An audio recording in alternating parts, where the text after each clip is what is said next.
नमस्कार, जी मीडिया में आपका स्वागत है। मैं हूं दिनेश शर्मा। डायरेक्ट विद दिनेश में इस बार मेरे साथ हैं पंजाब विधानसभा के स्पीकर राणा केपी सिंह जी।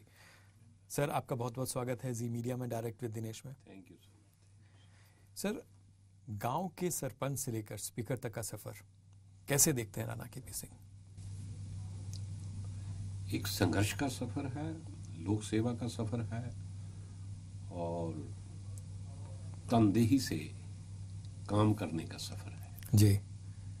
और फिर उसमें अगर काम तो शायद हमसे भी ज्यादा बहुत लोगों ने किया, बहुत से लोग हैं जिन्होंने हमसे ज्यादा सेवा भी की है जी। लेकिन मैं अपने आप को भाग्यशाली मानता हूँ कि अगर मैंने काम किया, मेहनत की, लगन से लोगों की सेवा की जी। तो भगवान ने मेरे पे मेहरबानी भी की जी। तो मेरे को अच्छी जिम्मेदारियां भी दी जी। ताकि मैं अपने सूबे की, अपने देश की, अपने लोगों की खिदमत कर सकूं। जी। सर, इस बात का मलाल आपको कहीं है, इस बात का दुख आपको है कि जिस तरह से जैसे कैप्टन सरकार जो है सत्ता में आई कांग्रेस, आपको एक अहम जिम्मेवारी दी गई लेकिन मंत्री नहीं बनाया गया, और कहीं मंत्री अगर आप होते तो लोगों की खिदमत और ज्यादा अच्छे से कर सकते। इस बात का दुख है, मलाल है? नहीं, बिल्कुल नहीं। प्रजातंत्र है, प्रजातंत्र के अंदर हर आदमी की एक अपनी किस्म की जिम्मेदारी होती है। मंत्री जो लोग हैं उनका अपना एक कार्यक्षेत्र है, उन्होंने वहाँ काम करना है और ये जो स्पीकर की जिम्मेदारी है ये एक अपनी किस्म की जिम्मेदारी है। तो मैं इससे बेहद खुश हूँ कि और मैं वैसे भी जो भी मुझे मेरी पार्टी ने, मुझे मेरे मुख्यमंत्री साहब ने जो भी काम दिया है मैं उसको तनदेही से करने में विश्वास रखता हूँ। आप खुश हैं? बिल्कुल। आपके चेहरे पे खुशी भी दिख रही है, लेकिन विपक्ष खुश नहीं है। विपक्ष कह रहा है कि राणा केपी सिंह जी जो है विधानसभा को एक तानाशाह की तरह चला रहे हैं। वो शायद कई बार मैं तो इसको मिसअंडरस्टैंडिंग कहूँगा कि ऐसी कोई बात नहीं है। तानाशाह कैसे कोई हो जाए प्रजातंत्र में, ऐसी बात कैसे हो सकती है? तो विधानसभा तो होती पक्ष और विपक्ष को दोनों को मिला के विधानसभा बनती है, अकेले पक्ष से काम नहीं चलता। लेकिन कई बार ऐसी वातावरण बन जाता है तो उसमें भी मैं समझता हूँ कि आप जो जिक्र कर रहे हैं वो पिछले विधानसभा के सेशन की और इंगित कर रहे होंगे। तो क्योंकि चुनाव होकर के हटा था, तमाम पॉलिटिकल पार्टीज में थोड़ा ऐसा वातावरण बनता है कुड़त्तन का, तो शीघ्र उसके बाद आ जाता है वो सेशन। विपक्ष की शिकायत ये रही, क्यों इस शब्द का इस्तेमाल किया गया, क्यों इस बात का जिक्र किया गया कि आपने मार्शल का इस्तेमाल जो है विधानसभा के जो मेंबर्स हैं, विधायक हैं, उनको बाहर करने के लिए किया? नहीं, ये पहली बार नहीं हुआ। अगर ऐसी बात करें, ये मेरे लिए सब लोग सम्मानीय हैं, पक्ष और विपक्ष। मेरे लिए मुख्यमंत्री जी सम्मानीय हैं, मेरे लिए नेता विपक्ष सम्मानीय है, मेरे लिए तमाम जो लोग बाकी हैं सारे सम्मानीय हैं। लेकिन मेरा ये भी एक कॉन्स्टिट्यूशनल जिम्मेदारी है, मेरी ये ड्यूटी है, मेरा धर्म भी है कि विधानसभा चल सके। विधानसभा को चलाना, लेजिस्लेशन को पास करवाना और जो विधिवत काम हो सके ऐसा व्यवस्था बनाना, उसको बनाए रखना भी जिम्मेदारी होती है। तो आप कह रहे हैं कि इस तरह का जो टैग है, इस तरह की जो भाषा है, इस तरह का जो शब्द है, उसका इस्तेमाल नहीं होना चाहिए, and you are being fair to each and every political party. बिल्कुल बिल्कुल बिल्कुल बिल्कुल, मैं मन से सबका एहतराम करता हूँ, मेरे मन में सबका एहतराम है। मैंने कहा कि ये पक्ष और विपक्ष दोनों मिलकर ही विधानसभा बनता है, अकेले पक्ष से नहीं। मेरे लिए सबका सम्मान है, लेकिन मैं ये भी चाहूंगा कि अकेला विपक्ष नहीं, पक्ष भी समझे, विपक्ष भी समझे कि उनके सहयोग से ही काम चल सकता है। 5 महीने कैप्टन अमरिंदर सिंह सरकार को हो चुके हैं। ऐसे गुड गवर्नेंस की अगर बात करें तो आप कैसे इस सरकार को, कैप्टन सरकार को आंकते हैं एज ए स्पीकर? देखिए साहब, I am not part of the government, ना मैं सरकार का हिस्सा हूं, ना मैं सरकार का बुलारा हूं, उनका स्पोक्समैन भी नहीं।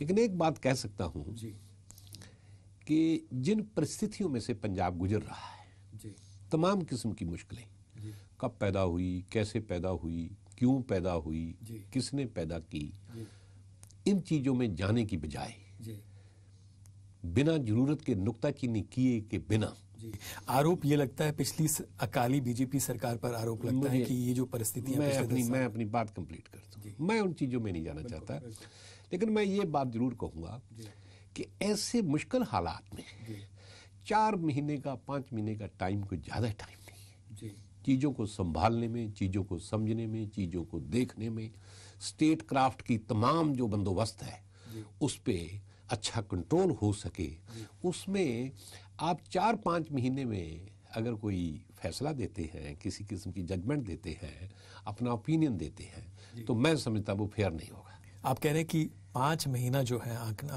वक्त कम होता है आंकने के लिए सरकार, कम होता है, मैं कह रहा हूँ, मैं ये कहता हूँ परिस्थितियों के मुताबिक, जिन परिस्थितियों में जिम्मेदारी संभाली है उन परिस्थितियों में टाइम देना चाहिए। इवन मैं इसमें एक बात और ऐड करता हूँ कि पूर्व मुख्यमंत्री प्रकाश सिंह बादल जी, उन्होंने जिस दिन शपथ ली बतौर विधायक, उन्होंने भी प्रेस स्टेटमेंट में ये बात कही थी कि हम समय देंगे ताकि नई सरकार जो है वो संभल सके, अपने काम को समझ सके, हम रीजनेबल टाइम देंगे उनको। तो ऐसा मैं समझता हूँ प्रजातांत्रिक मूल्यों के मुताबिक होना भी चाहिए। लेकिन आपको लगता है कि विपक्ष जो है वो समय नहीं दे रहा है सरकार को? मैं इस पे भी कमेंट नहीं करना चाहता। विपक्ष की अपनी भूमिका है। अब विपक्ष जो है उसने विपक्ष की भूमिका तो निभानी है। अगर विपक्ष को कहीं लगता है कि सरकार की ये कमी रही है, सरकार को कुछ करना चाहिए जहां नहीं हो सका, ये उनकी अपनी समझ है। अगर उसके बाद में वो बात करते हैं तो प्रजातंत्र की यही तो सुंदरता है, तो उसमें वो बात तो करेंगे, तो बात करने का उनको हक है। आप कह रहे हैं विपक्ष का दायित्व है ये? बिल्कुल दायित्व है जी, उनका दायित्व है जी। राणा जी, दूसरा, किसान पंजाब में, अन्नदाता जो है, पंजाब का अन्नदाता जो है वो दुखी है, परेशान है। खुदकुशियों का जो मामला है, ये कहा जाए कि पिछले कई सालों से हर रोज 1 किसान 2 किसान आत्महत्या कर रहा है, खुदकुशी कर रहा है।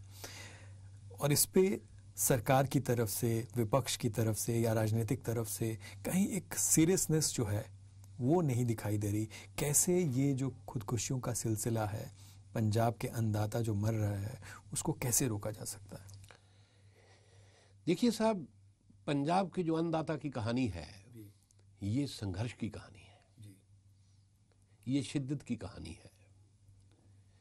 जैसा संघर्ष पंजाब की किसानी ने किया, मुल्क आजाद होने के बाद नहीं, मुल्क आजाद होने से पहले भी इस देश में ये पंजाबियों को इस बात का गर्व है, इस बात का उनको फक्र है कि जितना योगदान पंजाबियों ने खेती के सेक्टर में डाला है, किसी और लोग ने हिंदुस्तान में नहीं डाला। प्री पार्टीशन में ये पाकिस्तान के अंदर जो जितनी उपजाऊ जमीन है, जितनी बारें हैं, उनको बारें बोलते हैं, जो आबाद हुई थी, ये तमाम पंजाबी मामों के बेटाओं ने, माताओं के बेटों ने उसको आबाद किया था। हमारे लोग तराई तक पहुंचे, हमारे लोग उत्तर प्रदेश के अलग अलग हिस्सों तक पहुंचे, और पंजाबी जहां भी गए उसने एक कामयाब किसान की तौर पे अपना नाम किया, अपना स्थान बनाया और एक नया पंजाब बसाया। ये पंजाबियों की कुव्वत रही है, उनकी मेहनत कश होने का ये नतीजा रहा है। और आज़ादी के बाद भी, क्योंकि बेहतरीन जो कैनाल सिस्टम था वो पाकिस्तान में रह गया, बल्कि मैं कहूँ जो बेहतरीन लैंड थी, उपजाऊ भूमि थी, वो भी पाकिस्तान में रह गई। लेकिन हमारे लोगों ने आफ्टर पार्टीशन बेहद मेहनत की, दरिया, नदियाँ, जंगल, ये सब पाट करके उन्होंने इतना अनाज पैदा किया कि इस देश के पेट की भूख को पूरा किया। लेकिन ये किसानी की जो दुर्दशा का सिलसिला है, ये एक दिन में या रातों रात शुरू नहीं हुआ। इसमें कोई एक फैक्टर नहीं है।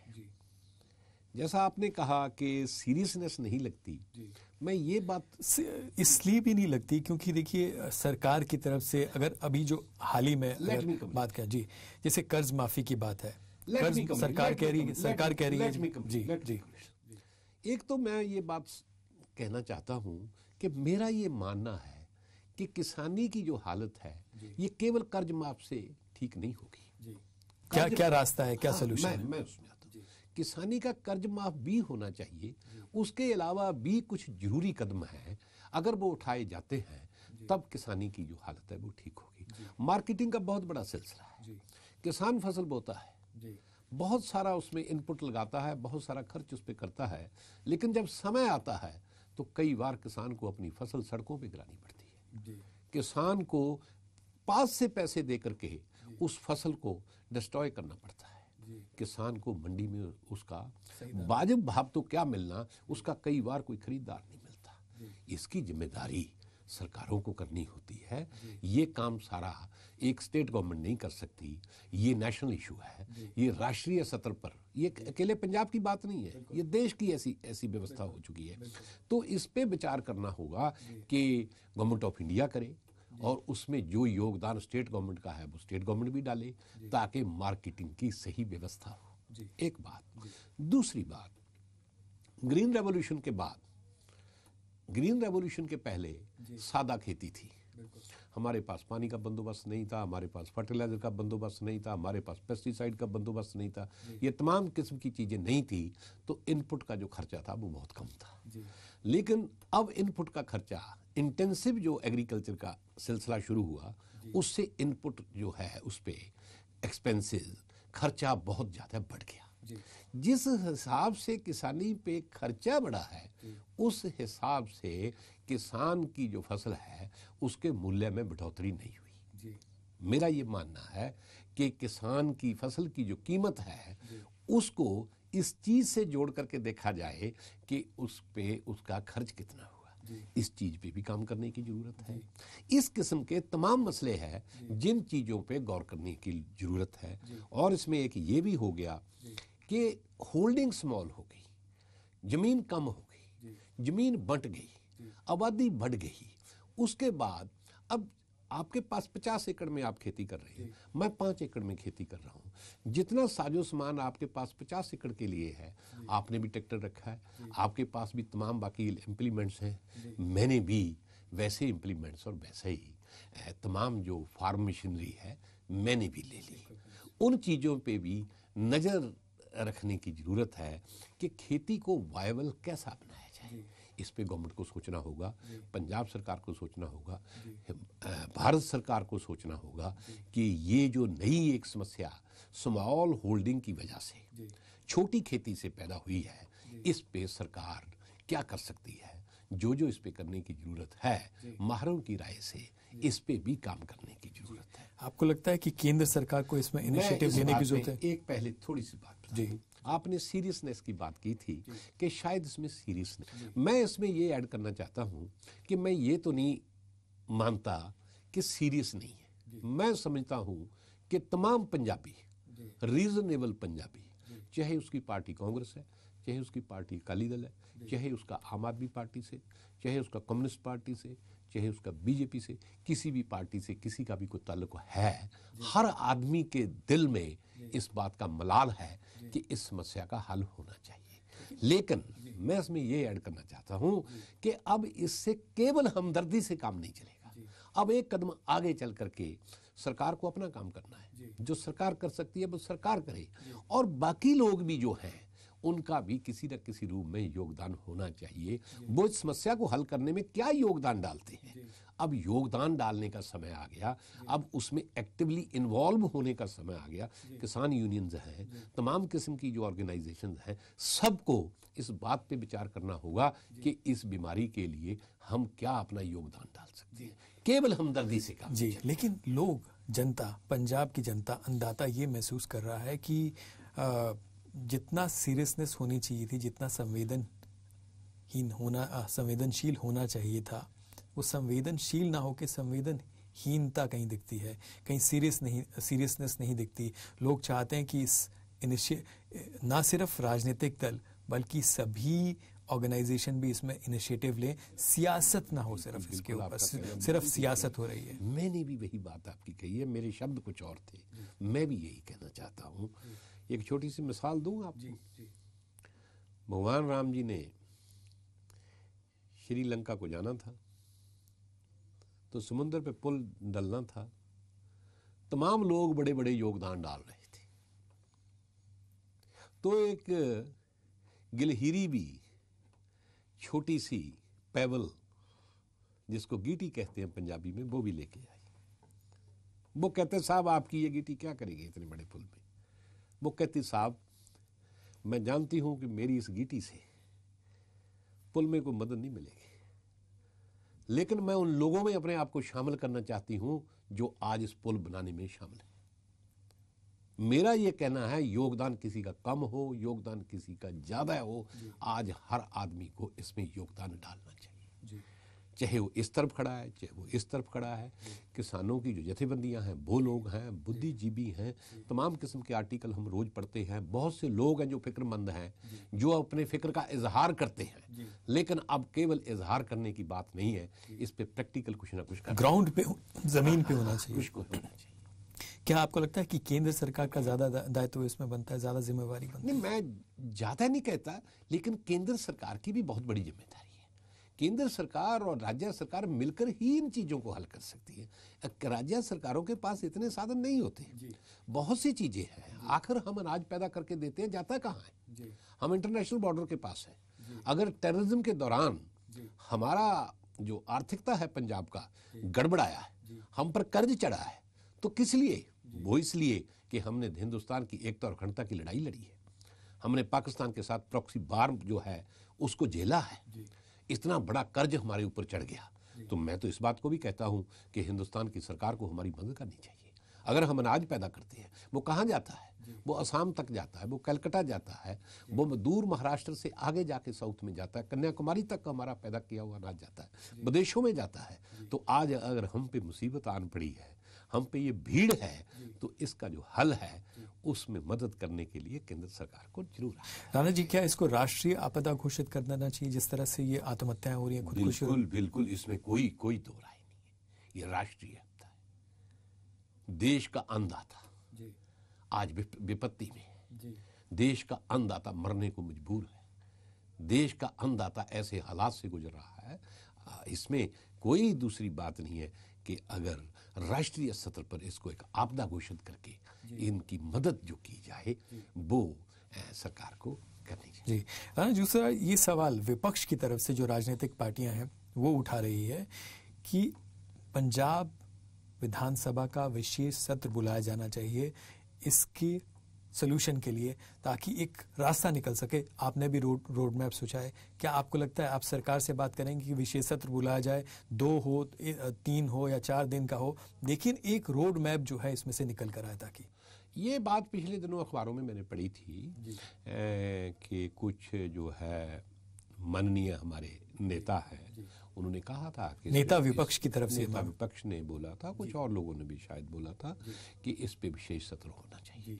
और उसके बाद फाइनेंस मिनिस्टर मनप्रीत बादल ने उनका ये जवाब भी दिया था कि हम ये लोन वेवर का जो काम है इसको निपटा लें, उसके बाद इस पे बहस के लिए, इस पे डिस्कशन के लिए, इसके सॉल्यूशन के लिए हम एक विशेष सत्र भी बुला सकते हैं। क्या आपको लगता है राणा जी, जो पिछला अभी 5 महीने का जो कार्यकाल रहा है कैप्टन सरकार का, सरकार की तरफ से कहा जा रहा है, कैप्टन अमरिंदर सिंह की तरफ से कहा जा रहा है, मुख्यमंत्री की तरफ से कहा जा रहा है कि पंजाब में जो नशा था, नशा कम हुआ है, नशे की सप्लाई चेन काटी गई है। आपको लगता है कि जमीन पर, क्योंकि आप भी अपने लोगों से मिलते हैं अपने कॉन्स्टिट्यूंसी में, अपने विधानसभा क्षेत्र में, तो आपको लगता है कि वो सप्लाई चेन सही में टूटी है, नशा कम हुआ है पंजाब में?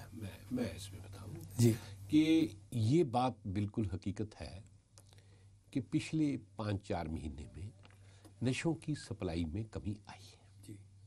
मैं अपने हल्के में देखता हूँ, जो मेन सप्लायर थे उनके खिलाफ कार्रवाई हुई है, लेकिन इसके साथ इस चीज को भी समझना पड़ेगा कि ये वन टाइम एक्सरसाइज नहीं है कि एक दफा आपने दबाव बना लिया, नशों वालों के जो सौदागर हैं उनको काबू कर लिया तो नशे हमेशा के लिए खत्म हो जाएंगे। मैं समझता हूँ ऐसा सोचना एक भ्रांति है। हम इंटरनेशनल बॉर्डर के साथ हैं, हम जे एंड के बॉर्डर के साथ हैं, हमारे ऐसे कई कमजोर कड़ियां हैं जहां से लगातार नशे की सप्लाई का इम्कान है, जहां से लगातार नशों की सप्लाई हो सकती है। नशे का खत्म होना तो अभी इसमें समय लगेगा, ये रातों रात नहीं हो सकता, क्योंकि ये एक ऑर्गेनाइज्ड क्राइम है। ये इंटरनेशनल लेवल का, अंतर्राष्ट्रीय स्तर का एक क्राइम है जिसकी तारें दूर देश विदेशों में जुड़ी है। इस पे भी मैं उसी बात को दोहराना चाहता हूं कि इस पे भी सबको मिलकर काम करना चाहिए। जी, ये भी महज राजनीति नहीं होनी चाहिए। नहीं, इस पे राजनीति नहीं होनी चाहिए। लोगों के माताओं के बेटे उनके हाथों से जा रहे हैं। पंजाब अपने बच्चों से महरूम हो रहा है। पंजाब की जवानी बर्बाद हो रही है। हमारी आने वाली नस्लें जो इस कदर खतरे में पड़ी हुई है, तो मैं समझता हूँ इसमें राजनीति की कोई गुंजाइश। जी, आपको लगता है कि बड़ी मछलियां जो नशे के सौदागर थे, बड़ी मछलियां थी, सरकार कहती है कि बड़ी मछलियों पे उन्होंने हाथ डाला है, कई लोगों को जेल, कई हजार लोगों को जो है वो जेल की सलाखों के पीछे भेजा गया है। आपको लगता है कहीं ना कहीं अभी भी बड़ी जो मछलियां हैं, जो ड्रग्स में के धंधे में इन्वॉल्व है, वो कहीं जेल से दूर है, जेल की सलाखों से दूर है? मैंने साहब कहा ना कि ये कोई ऐसा काम नहीं जो रातों रात हो सके। इस पे काम हुआ है, इसमें फैसला कुन काम हुआ है, लेकिन इस पे काफी काम अभी बाकी है। नशे खत्म नहीं हुए, लेकिन नशों को खत्म करने के लिए जो दबाव सरकार ने बनाया है, हम चाहेंगे कि ये दबाव लगातार बना रहे। लगातार दबाव बना रहेगा तो लाजिम है कि इससे लोगों को राहत मिलेगी। ढील नहीं होनी चाहिए, ढील नहीं होनी चाहिए। बहुत से लोग हमें मिलते हैं, मैं अपने हलके की बात करता हूँ, इवन हमारे शहर अनंतपुर साहब में ये बिल्कुल खुला था सारा, लेकिन आजकल उसमें बहुत सारी कमी आई है देखने में कि उस कदर नशे नहीं है जिस कदर पहले हुआ करते थे। लेकिन मैं ये भी कहूँगा कि खत्म नहीं हुए, खत्म होने में इसको समय लगेगा। हम चाहेंगे कि सरकार का दबाव जो है वो लगातार बना। जी, आप कह रहे हैं कि सरकार का दबाव बना रहना चाहिए। आपको लगता है कि बड़ी मछलियों को भी सलाखों के पीछे डालना? बिल्कुल बिल्कुल बिल्कुल बिल्कुल बिल्कुल। मैं तो ये भी कहता हूँ कि अगर कोई थोड़ा बहुत कोई खाने वाला है उस पर सख्ती नहीं होनी चाहिए। खाने वाला तब खाएगा अगर मिलेगा। अगर सप्लाई लाइन टूट जाए, सप्लाई की चेन टूट जाए, बड़ी मछलियां पकड़ी जाए तो खाना पीना खुद बंद हो जाएगा। तो बिल्कुल उनके खिलाफ कार्रवाई होनी चाहिए। जी, दूसरा एक बड़ा आरोप कांग्रेस जब विपक्ष में थी तो सियासी दखल का होता था पुलिस में, पुलिस स्टेशंस में। आपको लगता है पिछले 5 महीने में वो सियासी दखल जो है पुलिस के कार्य में, काम में, वो कम हुआ है सरकार द्वारा?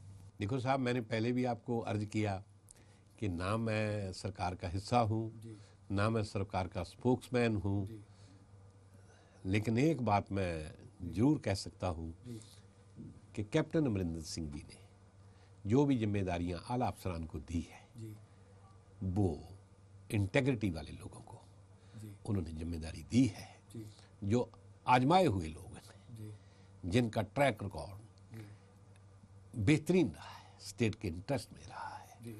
तो बाकी अपोजिशन पार्टियां क्या कहती हैं, सवाल उठाती हैं, उनका अपना हक है। मैं फिर कहता हूँ ये प्रजातंत्र की सुंदरता है। कहीं कोई कमी रहे, कहीं कोई ऐसी बात उन्हें लगे तो उनकी जिम्मेदारी है इस बात को उठाना, वो भी उठाते रहे।